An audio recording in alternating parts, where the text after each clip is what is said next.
Sir, I'm the skeptic.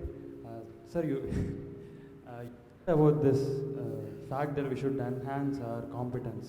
So, how do you start this process? IIT is a beginning.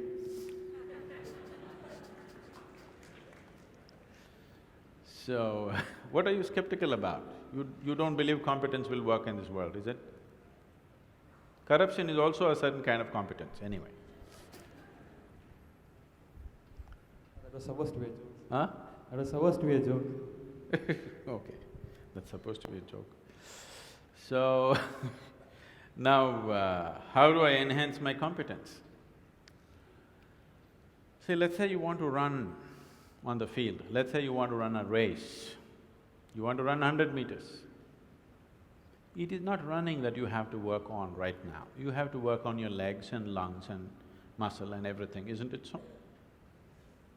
So, if you want to become a great engineer, yes, definitely an institute like this is crucial on one level. But any number of people might have come here and gone, not all of them became great engineers. Though they might have produced hundreds of great engineers, still not all of them will become, simply because of their own individual attitudes and competence and whatever else, isn't it? So, whatever the institute can do for you, it is doing. One foremost thing that you need to do is to enhance your own physical and mental capabilities. Because if you want to be a good engineer, you need a working brain. Just having a degree of engineering may be a passport to a job, but it is not a passport to success, isn't it? So to have a working brain, which the engineering degree will not freeze. Usually lots of degrees, when people acquire degrees, they freeze their brains. They think they can… now they've finished using it and now they can rest it for the rest of their lives. It is not so. This is only to enhance your capability. This is just an organized effort. A school, a college, an institute is just an organized effort towards that, because each individual cannot craft it for himself. That is why an institution. Otherwise, an institution has no other purpose. It is here to just organize that possibility of you striving to be of a certain competence. But that is a mass application. But as an individual, your most important thing is you as a human being, you are functioning at the fullest level. If that has to happen, there are other dimensions which one needs to explore.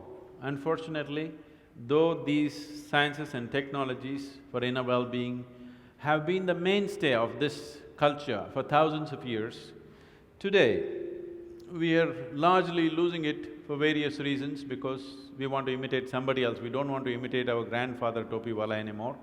We want to imitate the hat seller from another country. Because of that, we are losing those things, but we should not. We have to bring it back into our lives. This is very much a part of the way the culture itself is structured, that it is all about the human being. See, this is the only culture which talks about, which even an illiterate person in this culture is aware of, that you can actually evolve to another dimension of existence. Even if I go into a village and talk to an illiterate peasant who has not read anything, who doesn't know anything, who's not heard any of this stuff, even to him if I go, he will not ask me, give me a golden horse or something, he'll say, "Enakku mukti venum Swami." He's saying he wants ultimate liberation. Where did this fellow get this? Nowhere else on the planet this is possible.